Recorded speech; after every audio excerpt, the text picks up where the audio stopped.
Magandang araw po Sir Bob at sa lahat ng nakikinig. Just call me Jazz from Bicol.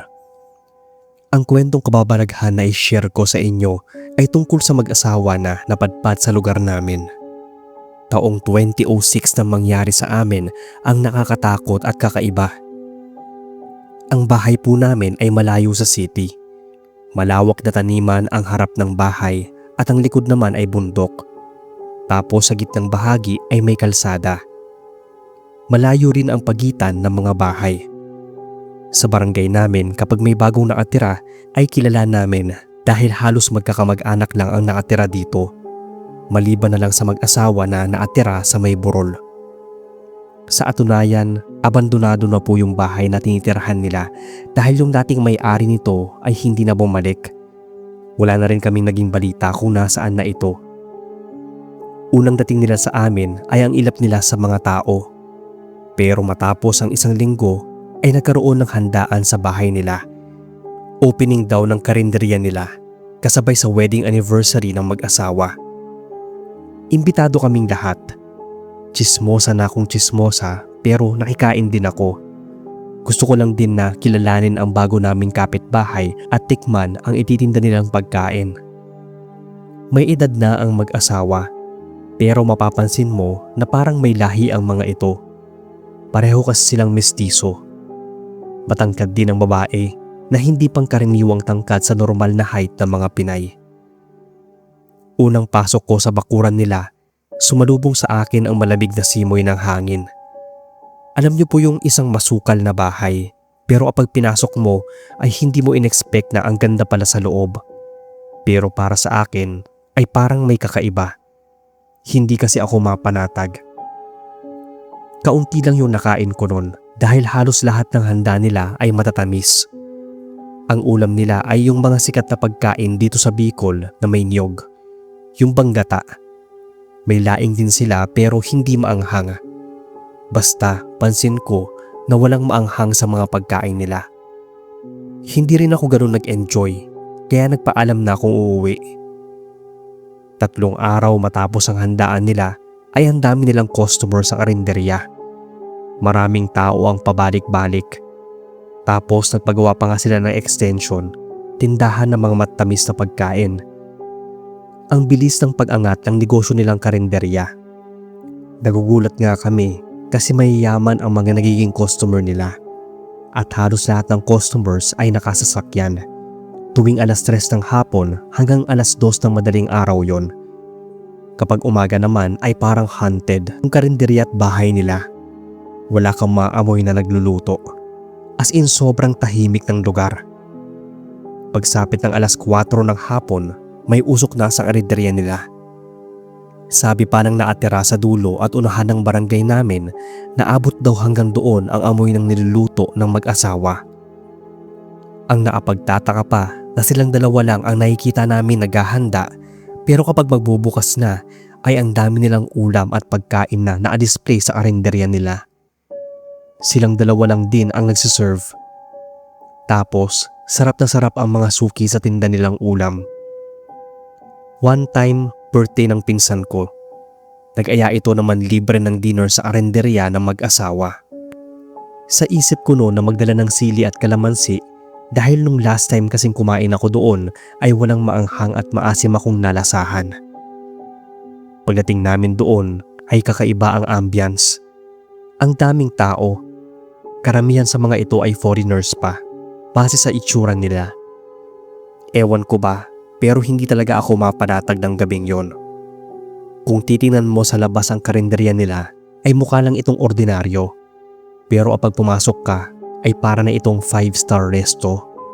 Idagdag pa ang mga customers na afab na kumakain doon. At sa dami ng mga bumibili ay hindi man lang nababawasan yung tinda nilang ulam. Mapapaisip ka talaga. Nawiwirduhan na ako sa lugar na yon.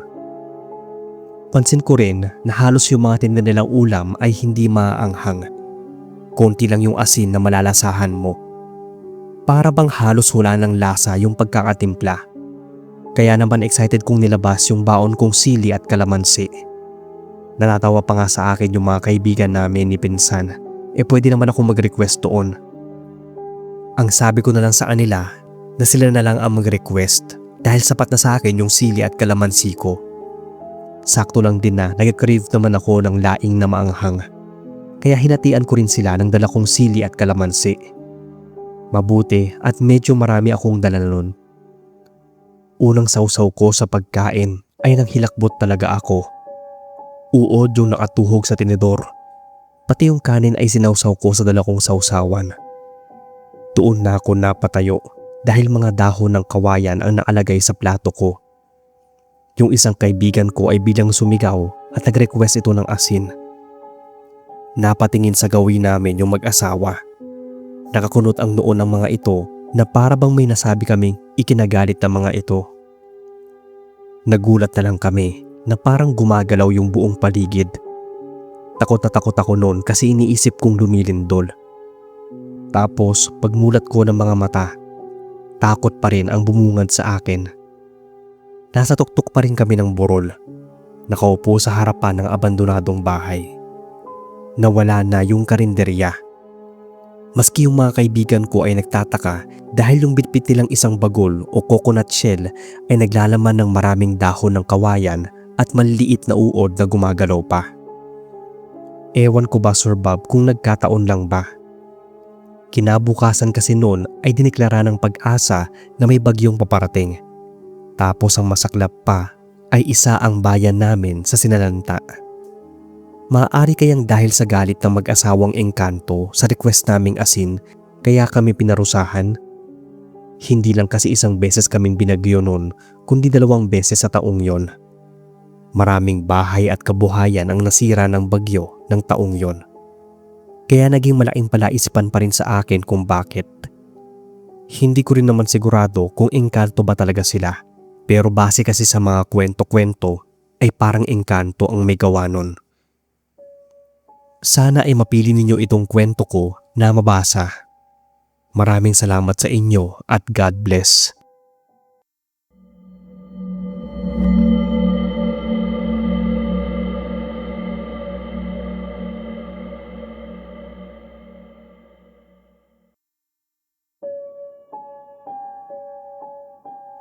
Magandang araw sa inyo, boss. Sana ay ayos lang kayo dyan. Tawagin na lang akong Elmer mula sa Negros Occidental. May naging karanasan ako dati na mahirap kalimutan. Nangyari to taong 2000. Hindi nga lang po ito nakakatakot kagaya ng mga nagpapadala sa inyo rito, boss. Pero gusto ko na lang din ibahagi. Ang angkan pala namin ay maalam sa panggagamot. Bali yung tiya ko ang nagpaaral sa akin. May negosyo siyang karinderya. Maraming customers.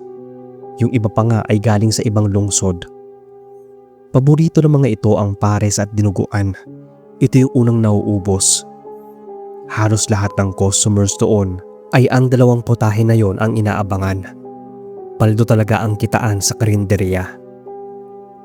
Nagkaroon kami ng kakompetensya at umabot pa nga sa baranggayan. Pinagbibintangan nito si tiya na magkukulam na kaya kami maraming customers ay dahil dinadasalan daw ni tiya yung kanyang mga putahe. Sinubukan kasi nilang bumili sa karinderya namin. Tapos sumakit bigla yung tiyan at tinubuan ng mga kung ano-ano sa katawan. Nung una ay pinagtatanggol ko pa si tiya.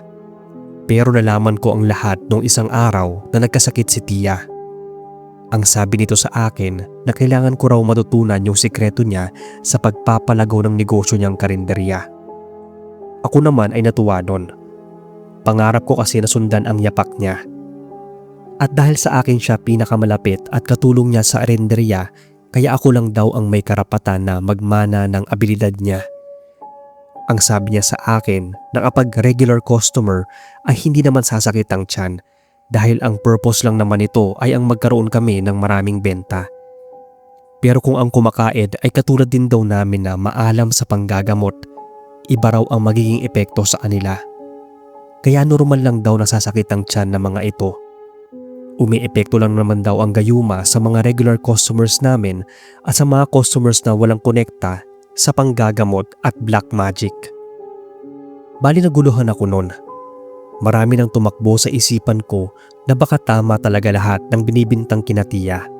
Naginamitan nito ng hocus-pocus ang mga paninda nito para magkaroon kami ng maraming customers. Napagtagpi-tagpi ko ang lahat nang may inabot si Tia sa akin na isang bote. Yun daw ang sekreto niya para magkaroon ng maraming customers. Namana pa raw niya ito sa lola ko. Aminado ako na pandadaya yung ginawa niya. Iba sa ini-expect kong pamana. Ang expectation ko kasi noon ay ibibigay niya sa akin yung secret recipe niya kung bakit pumapaldo palagi ang bentahan sa karinderya. Iyon pala ay ginagamitan niya ito ng panggagayuma. Namatay si Tia sa edad na 56. Sa akin nga niya pinamana yung karinderya. Sa una ay natuwa pa ako na gamitin yung gayuma sa bote, pero makaraan ang ilang linggo o buwan, nalaman ko na may kapalit pala ang lahat. Namatay si Tia pero wala man lang itong anak.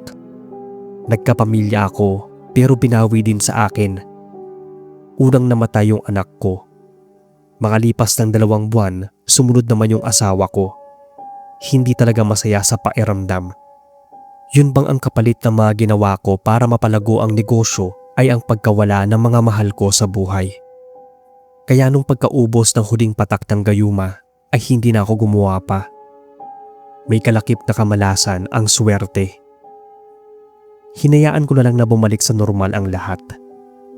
Unti-unti ring bumagsak ang karinderya ni Tia na naipamana sa akin. May mangilan-ngilan pa rin naman bumibili. Pero para sa akin ay mas maganda pa rin talaga ang natural at walang halong itim na mahika kapag nagnenegosyo. Tatagal-tagal na rin nang naipasara ko yung karinderya. At sa ngayon nga ay namumuhay na ako kasama ng bago kong pamilya. Alam ng asawa ko ngayon yung naging buhay ko noon. Yung tungkol sa namatay kong unang asawa at anak, pati na yung kay Tia at sa karinderya niya. Hanggang dito na lang boss ang kwento ko. Maraming salamat kung inyong mabasa at more power sa inyong channel. Aabangan ko ang kwento ko dito.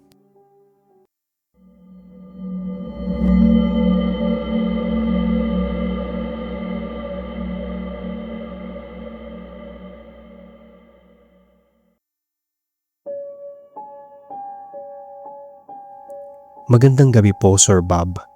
Ako si Rosalie from Tugigaraw. May nagrekomenda sa akin tungkol sa channel nyo. Kaya heto ako ngayon at nagpasa agad ng story. Gusto ko kasing i-share itong nakakakilabot na experience ko nung natatrabaho pa lang ako sa isang karinderya. Bali best friend ni nanay ang nag-recruit sa akin. Tawagin natin siya sa pangalang Alma. Pinangakuan niya ako na kapag sumama sa kanya ay hahanap niya ako ng magandang trabaho para matulungan ko sina tatay.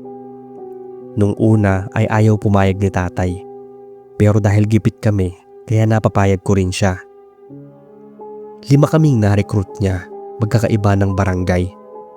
15 years old pa lang ako noong mga panahon na yon. Yung pinakabata sa amin ay 13 years old. Naatira lang siya sa kabilang barangay malapit sa amin. Tapos 19 years old naman yung pinakamatanda sa mga kasama ko. Ang sabi ni Alma sa amin ay sa Manila niya kami papapasukin dahil maraming hiring doon. Totoo naman na nagstay kami sa Manila ng 2 linggo nga lang. Tumira kami pansamantala sa bahay niya. Pinakain, tapos tinulungan namin siya sa mga gawaing bahay. May karinderya pala siya na malapit sa school. Doon kami madalas. Minsan nagsaserve ako ng pagkain, naglilinis at ligpit ng mga pinagkainan ng mga customers. Madalas sa kusina ako nakatoka, tagahugas, tagahatid ng plato at pagkain, tagahiwa ng mga gulay, tapos assist sa pagluluto. Ang sabi niya sa amin na kailangan muna naming mag-training para hindi kami aanga-anga sa trabaho dahil magtatrabaho raw kami sa isang malaking kainan. Nahanapan daw niya kami ng mapapasukan na magkasama kaming 5. Natuwa pa nga ako noon dahil konting adjustment na lang ang gagawin ko. Sinundo kami ng isang babae, pinasakay kami sa truck. Nakalabas lang ako nung nag-stop over kami para umihi at kumain. Pagkatapos ay balik ulit sa loob ng truck. Hindi ko na mabilang kung ilang oras ang naging biyahe namin. Basta pagdating namin ay sinalubong kami ng matandang lalaki na may suot na apron. Tawagin na lang natin siyang Mang Lando. Pinipigilan ko talaga na masuka dahil sa malansang amoy na nanggagaling sa suot niyang apron. Ang suot naman niyang bota ay may bakas ng dugo. Pero hindi naman ako sigurado kung doon magaling yung nakakasukang amoy. Yung isang kasama ko ay hindi na nakapagpigil. Siguro dala na rin ng mahabang biyahe. Pero ewan ko ba, pakiramdam ko ay may mali dahil may kakaiba sa paligid. Kinilabutan talaga ako noong mga oras na yon. Idagdag pa na sumasakit yung ilong ko sa amoy na parang nabubulok na laman. Ang weirdo pa kumilos ni Mang Lando. Kung kumilos kasi ito ay para na siyang uugod-ugod, pero sa paraan ng pagkilatis niya sa amin isa-isa ay nakakakaba. Siya ang nag-assist at siya rin yung namili kung saan kami i-assign. Isang malaking karenderya ang pagmamayari ng amo ko at si Mang Lando ang namili sa amin kung sino ang gagawin nitong helper. Ang gusto kong ginagawa nung nagtitraining pa lang kami kina Ate Alma ay ang madestino sa kusina. Busog ka palagi at madalas relax na kapag tapos magluto. Pero nakikita ko yung kay Mang Lando na parang mas gugustuhin ko na lang mag-serve ng mga customers. Salamat naman at hindi ako ang napili nitong maging helper, kundi yung isang kasama ko na sumuka kanina. Hindi ko maintindihan yung sarili ko noon. Para akong naawa sa kasama ko na hindi ko malaman. Basta mahirap ipaliwanag. Ginawa nga pala akong taga-serve. 4 kami. Bago kami nagsimula ay pinakain muna kami. Sinigang yung ulam. Sobrang lambot ng karne.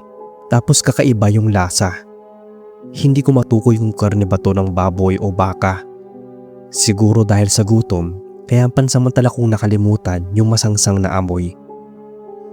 Pagkatapos namin kumain ay non-stop na ang trabaho. Unang araw namin pagod agad. Ang dami pang customers, kaya wala nang time para maipag-usap.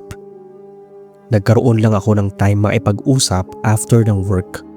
Diretso agad kami sa kwarto.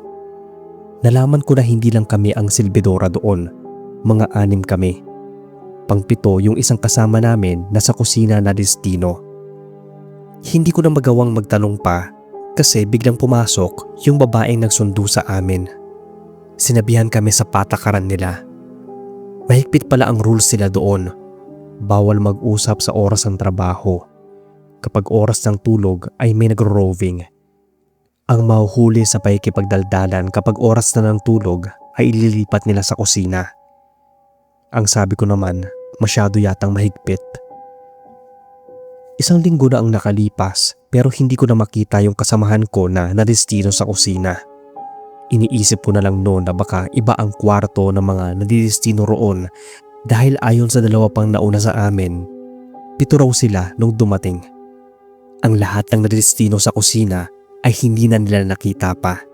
Yun lang ang huling usapan namin. Napansin ko rin na kapag may nagkakasakit sa amin ay sa kusina ina-assign. Kaya kinituban na ako na parang may kakaiba sa karinderya na pinagtatrabahuhan ko. Ang weirdo lang kasi, twice a month nagkakaroon ng mga bagong waitresses tapos paunti rin kami ng paunti o yun bang nababawasan. Kapag hindi ka pumasa sa patakaran nila, diretso ka sa kusina. Tapos ay hindi ka na makakabalik. Iniisip ko pa noon na baka pinapauwi ang mga pasaway at nagkakasakit. Pero nalaman ko isang gabi kung ano ang sikreto nila. Nagkaroon ng aksidente. Siguro dahil sa pagod, kaya natapunan ng sabaw ng isang kasama ko yung customer.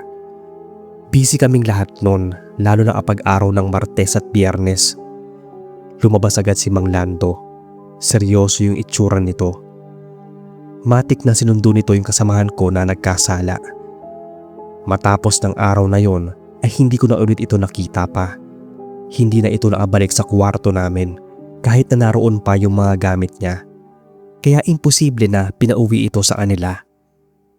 Gusto kong magtanong sa ibang kasama ko pero wala rin silang alam. Kaya ng gabing yon ay hindi ako makatulog. Siguro madaling araw na nun nang makarinig ako na may nagbukas ng pinto ng kwarto namin. Mahina lang yung boses nito pero ramdam ko talaga na may kakaiba. Humihingi ito ng tulong. Babangon pa nga sana ako para tulungan ito pero hindi ko na nagawa kasi narinig ko na may paparating. Dahil sa takot ko kaya nagkunwari na lang akong natutulog. Kinuha ito ni Mang Lando at ang babaeng nagsundo sa amin.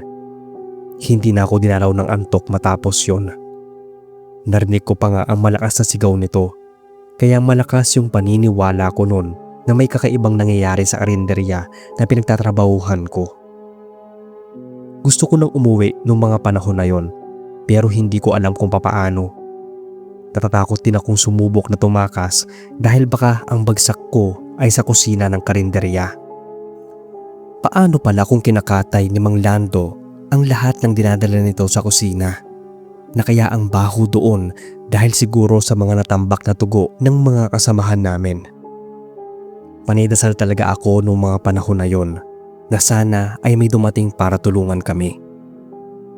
Alam kong nag-aalala na rin yung pamilya ko sa akin. Patakas sa sana kami noon nang may dumating na tulong. Naimbestigahan ng karinderya ng amo ko.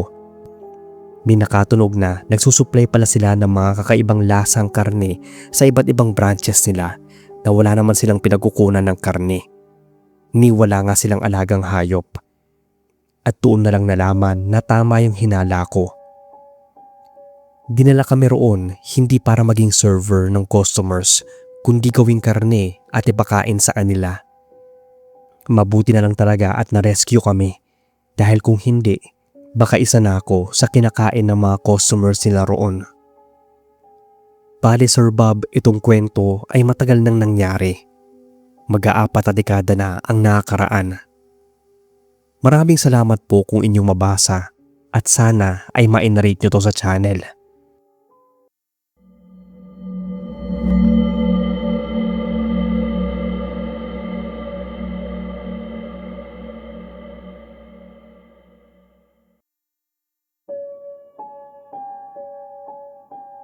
Good morning Kuya Bob. Tawagin na lang akong Ronnie, 32, mula sa Cebu City. Gusto ko po sanang ibahagi yung nakakakilabot na karanasan ko 8 years ago. Mabarkada po ako dati pero hindi naman pasaway. Mahilig dumayo ang barkada kahit saang parte ng Cebu para makifiesta. Kaya madalas na wala ako sa bahay noon. Nakikikain lang ako sa labas at umaattend kami ng mga party kahit hindi naman imbitado para na rin tipid dahil libre nga lang. Kumbaga, isa akong party crasher at mahilig din talaga akong mag-sharon ng mga pagkain. Ginagawa ko rin yon dahil panganay ako sa 8 magkakapatid.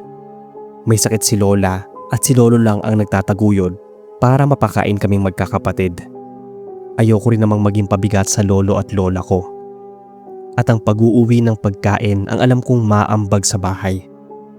Basta broken family kami at ang tumatayong mga magulang namin ay yung mga parents ni Papa. May kanya-kanya na kasing pamilya yung mga magulang ko.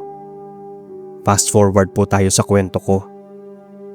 Naimbitahan pala kami ng isang kaibigan ko na umattend ng birthday party ng pinsan niya. Yung tita niya noon ay may negosyong karinderya at doon mismo gaganapin yung party. Inalok ako ng tita niya na kung gusto ko raw na magtrabaho sa karinderya nila, kaya pumayag naman agad ako. Ikaw ba naman ang pabaunan ng maraming pagkain? Natuwa talaga ako noon dahil sa isip ko, hindi na ako mamomroblema kung saan namin kukunin yung pagkain. Taga-Naga Cebu nga pala yung lugar ng kaibigan kong to. Mga 1 oras ang biyahe papunta, pero bahala na, basta may libreng pagkain na babaon kong uwian. At ito na nga po, kumakain ako noon, tapos pinapansin akong bata na naatitik sa akin. Kanina ko pa ito nakikita doon, nanilibos ito sa mga kumakain sa karinderya. Pero dinadaan-daanan lang ito ng mga naroon. Sa isip ko, baka makita ni Ma'am, kaya tumayo ako at pinagsabihan ng bata na huwag niyang guluhin ang mga kumakain dahil bibigyan ko na lang siya ng pagkain matapos ang break ko. Hindi ito umimik. Matiim lang itong nakatitig sa akin. Iniisip ko pa noon na baka nagugutom na talaga ito, kaya inabutan ko na lang ng plato ng lumpia at pansit, pero hindi nito tinatanggap. Nanatili lang itong nakatitig sa akin. Bahagya akong naasiwa sa paraan ng pagkakatitig niya. Nakaramdam din ako ng kaba. Nanunuot kasi sa katawan ko ang bawat hagod ng tingin nito, yung parabang hindi ito bata kung makatingin. Unti-unti na akong nakaramdam noon ng kilabot. Para maiwasan ang matakot ay bumalik ako sa kinauupuan ko at pinagpatuloy ang pagkain. Pansamantala namang nawala ito sa paningin ko. Pasara na yung karinderya ay hindi ko na ito nakita pa. Tapos nung nagpapaalam na ako kay ma'am ay nakita ko ulit yung batang gusgusin. Nagpanggap na lang ako na hindi ko ito napansin dahil nagsimula na naman akong makaramdam ng kilabot. Ewan ko ba, ramdam ko talaga ay may kakaiba sa bata na yon. Hindi ko na kasi nagawang palipasin pa yung presensya nito. Hanggang sa pag-uwi ay hindi maalis sa sistema ko kung bakit parang palagi nakikita ko yung bata na yon. Pagdating ko sa bahay, inilapag ko agad yung pagkain at tinawag yung mga kapatid ko. Sakto lang na dumating si Lolo nang makaramdam ako ng pagkahilo. Nilalamig ako na hindi ko maintindihan. Tapos nanlambot na lang bigla yung mga tuhod ko at ang pinakamalala ay biglang sumakit yung tiyan ko. Namimilipit sa sobrang sakit. Pumipindig-pindig pa yung mga ugat ko sa ulo na parabang hinihila ito pataas. Daig ko pa yung may sakit na epilepsy noong mga oras na yon dahil lahat ng parte ng katawan ko ay parang may sariling buhay. Pakiramdam ko rin ay parang humahaba yung braso ko. Nagkakagulo na sila noon. Hindi nila malaman kung anong gagawin sa akin. Nagpagulong-gulong na kasi ako sa sahig dahil sa sobrang sakit. Ramdam ko talaga na parang hinihila yung laman ng tiyan ko. Gusto kong sumuka para mawala sana yung sakit pero walang lumalabas. Sobrang lamig na rin ng pawis ko. At ang masaklap, nakikita ko yung itsura ng batang yagit kanina. Nakatitig lang ito sa akin habang nakangisi. Tinuturo ko pa kay Lolo yung bata. Pero wala naman daw silang nakikitang bata na nakatayo kung saan banda ko ito nakita. Inabot ng ilang oras na ganoon yung sitwasyon ko. Napainom na nila ako ng gamot pero namimilipit pa rin ako sa sakit. Kaya napilitan sila na kontakin yung kaibigan ko. Ito yung nagsugod sa akin sa ospital. Hindi rin kasi ako madala nila Lolo dahil wala silang pambayad. Pagdating namin doon ay walang makitang dahilan kung bakit ako namimilipit sa sakit. Kahit nagawa ko nung isuka yung kinain ko ay hindi pa rin mawala yung sakit na nararamdaman. Pati yung ugat ko sa katawan ay parang sasabog sa sobrang sakit na nararamdaman. Hindi ko na malaman yung gagawin ko. Naiiyak na ako sa sakit at takot dahil parang mabubunit yung balat ko. Wala na silang ibang nagawa kundi ang ibalik ako sa bahay. Tapos nagkwento sila Lolo na may nakikita raw akong bata pero wala naman silang nakikita. Napamura yung kaibigan ko. May kinontak siya. Kaagad namang dumating yung tinawagan niya. Pinainom ako ng dalan nitong bote. Doon lang kumalma yung pairamdam ko. Para akong lantang gulay. Naglabas ito ng balat ng kahoy tapos sinunog. Nanunuot sa ilong ko yung amoy ng usok. Tapos may naririnig akong bumubulong sa akin. Nakakarindi painggan kaya nagmamadali akong takpan yung tenga. Pairamdam ko nga ay sasabog yung eardrums ko. Nagsimula na naman akong makaramdam na para ba akong lumilipad. Tapos hinampas ako ng lalaki ng dahon na dala niya. Kumbaga niritwalan niya ako. Doon na ako nangisay tapos walang matandaan. Nang magkamalay ako, kinuwento nila sa akin yung lahat. Umakyat daw ako sa bubong ng walang kahirap-hirap. Tumutulo ang laway, nanilisik ang mga mata at nagsasalita mag-isa. Tapos tuwing pinapainom ako ng gamot na bigay ng manggagamot, saka ako bumabalik sa normal. Ang sabi ni Lolo ay natipuhan daw ako ng aswang at gustong pahawaan. Mabuti na lang talaga at naagapan dahil kung hindi ay baka nabaliw na raw ako. Simula nun ay natigil na ako sa dating nakasanayan ko. Hindi rin ako basta nakikipag-usap sa hindi ko kakilala dahil ayoko maulit yung nangyari sa akin. Natroma na ako matapos yon. Ilang taon din ang nakalipas bago ako kumain ulit sa mga karinderya. Iyon na yata ang pinakamalala at nakakatakot na naging experience ko. Hanggang nga ngayon, hindi pa rin ako maapaniwalang nangyari sa akin yon. Piling-pili na lang talaga ang mga kinakausap ko. Ito lang ang kwento ko, Kuya Bob. Maraming salamat sa pagbabasa at more power sa inyong channel.